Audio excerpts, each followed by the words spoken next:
in the red corner, representing the Philippines, Olympic bronze medalist and one of the hardest hitting middleweights in the sport today. The man responsible for a thrilling win in the Thrilla in Manila 2. Let's welcome to the scorecard, Yumir Marshall. Champ, maraming salamat. Good evening sa'yo and welcome.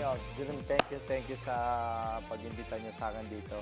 At salamat at sa lahat po ng mga sumusubaybay dito sa Billionaire Channel Scorecard.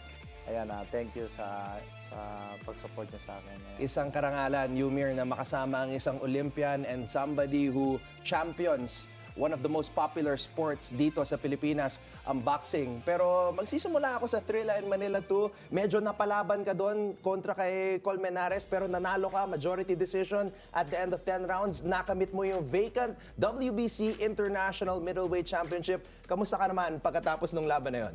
Ayun, syempre, yun yung pinaka-memorable na laban para sa akin. Kasi una-una, birthday ko nung time na yun. Yun.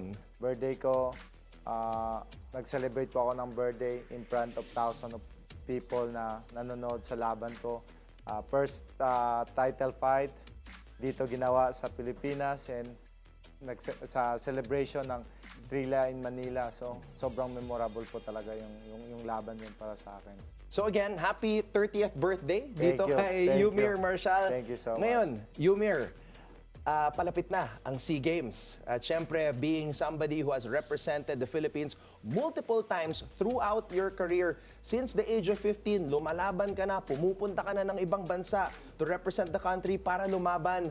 Ano ba ang status natin ngayon?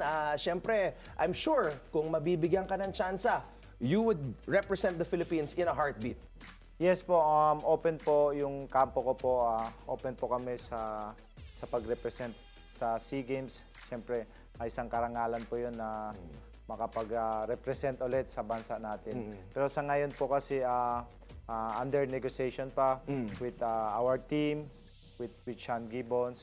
But ako, willing na willing po ako lumaban sa SEA Games. At pag nakalaban naman ako dito, talagang kukunin ko po ang ika-5 gold ko para sa Pilipinas sa SEA Games. Yan, so 5 times ko na ngayon since 2015, 17, 19, and 21. Grabe. So, ngayon, kunin natin ulit yung... So abangan natin yan. Abangan natin. Hindi pa ito official announcement. Abangan natin sa mga social media accounts ni Yumir Marshall if he will indeed represent the Philippines in the SEA Games. But you heard it here on the scorecard. Willing na willing po itong si Yumir Marshall na lumaban para sa Pilipinas. Yumir, nakita ko yung tattoo mo. Olympics, you represented the Philippines in Tokyo sa 2020 Summer Olympics. So, LA, siyempre, yun na yung susunod na Olympics. Isa ba yun sa mga target mo sa 2028? Yes po, like always ko sinasabi po sa mga nagtatanong sa akin, hindi ko po sinisirado yung pinto sa pag-represent sa bansa natin, lalong-lalo na po sa Olympics. Tulad po nangyari sa akin nung Tokyo Olympics. After ng Tokyo Olympics, nag-professional boxer po ako.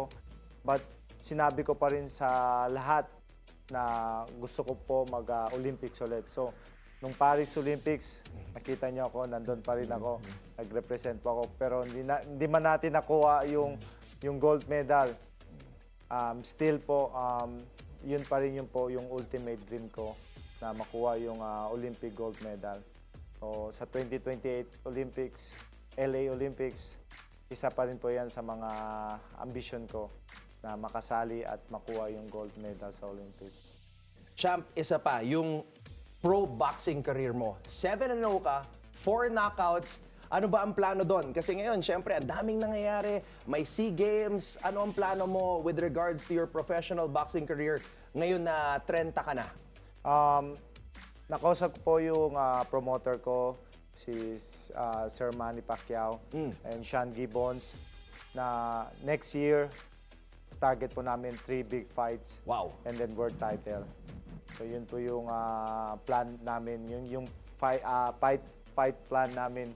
So 3 fights lang,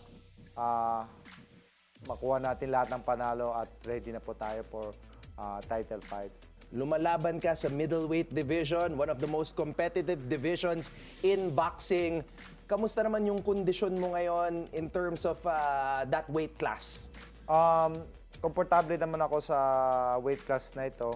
Pero syempre medyo talagang mahirap, mabibigat talaga yung mga kalaban natin dito no, sa middleweight. Sa ngayon, nandito po yung si Carlos Adames, yung champion sa WBC, and yung two unified champion sa division ko din, yung taga Kazakhstan.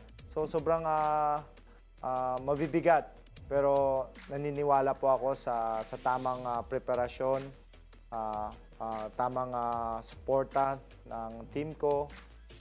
Darating po tayo dyan. And makikita po ng mga sumusuporta sa akin yon next year. Yumir, matagal ka nang lumalaban. Kanina, nag-uusap tayo bago nagsimula ang ating programa. We were talking to one of the most respected boxing analysts and reporters and the guy who has been covering the sport for so many years, Dennis Principe, na naging manager mo. Sa tagal mo sa boxing, Yumir, ano pa yung mga bagay na gusto mong makamit sa sport mo? Thank you sa pag-mention niyo ulit, no? Hindi ko naisip yun na 15 years ago na pala yung nakuha ko yung kauna-unahang gold medal sa World Junior Boxing Championship. So like, 30 years old ako ngayon, kalahati na ng taon ko na naging world champion ako sa amateur, no? So, ano pa rin, hanggang ngayon, patuloy pa rin ako nangangarap na makuha ko yung gold medal sa Olympics.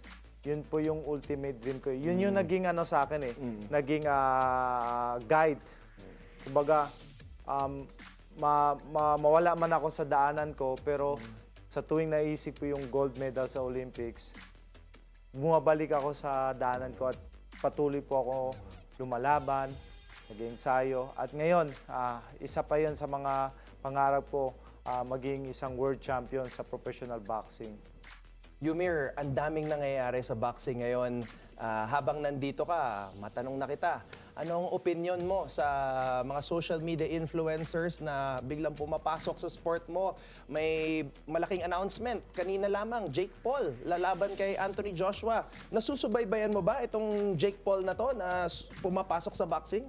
Yes po, nakikita ko po yung mga post nila. Pero, syempre, kami para sa amin, kami yung mga totoong boxingero. Kasi nakikita ko sa kanya, parang ano lang naman hindi ko alam paano ba yung para sa mga YouTuber na So, minsan kami po yung mga totoong boxer na lumalaban sa katulad naming boxingero din talaga na lumalaban at gusto manalo. Parang minsan na-open kami sa ginagawa ng mga ibang gusto maging isang boksingero pero hindi yung ginagawa yung katotohanan. Kasi syempre, para sa amin, ito yung buhay namin Yung boxing po yung nagbubuhay sa amin at ito yung pangarap namin. Buong buhay namin, inalay namin dito sa sport. So, gusto namin na sana i-respect nila yung sports of boxing. Di tulad nung yung iba, ginagawa nilang kakatatawanan. Siyempre masaya natin na makita na na-enjoy yung mga ibang tao. But hopefully na gawin nilang serious yung sports of boxing. Kasi maraming mga boksingero na nagbuwis ng buhay. Dahil sa boxing, namatay, pagbakan. And then, yung ibang mga gusto maging isang boksingero, ginagawa lang nilang kakatawanan. So, minsan na-open kami. But hopefully, i-support nila yung boxing. Lalong-lalo na po dito sa bansa natin dahil ang boxing po, isa po, dito po tayo nakilala. Yes. Dahil kay pambansang kamao natin, the only 8 times world champion, division world champion, Manny Pacquiao. So, yun po. Na patuloy na lumalaban pa rin hanggang ngayon. Yes po. Hanggang ngayon, patuloy pa rin lumalaban at nagbibigay ng karangalan sa bansa natin. So, ako po as a Olympian, as a professional boxer, as a national team, patuloy pa rin po ako lalaban at magbibigay ng karangalan para sa bansa natin. So abangan ang susunod na kabanata sa buhay ni Yumir Marshall. Maybe another SEA Games gold medal number 5. Abangan natin yan. Yes, And sir. maybe also, pagdasal natin yung Olympics sa LA 2028. Champ, maraming Thank you so salamat much. sa oras. Thank Thank you for coming here to the Thank you. scorecard. Thank you, sir. The champion, Yumir Marshall, WBC International Middleweight King.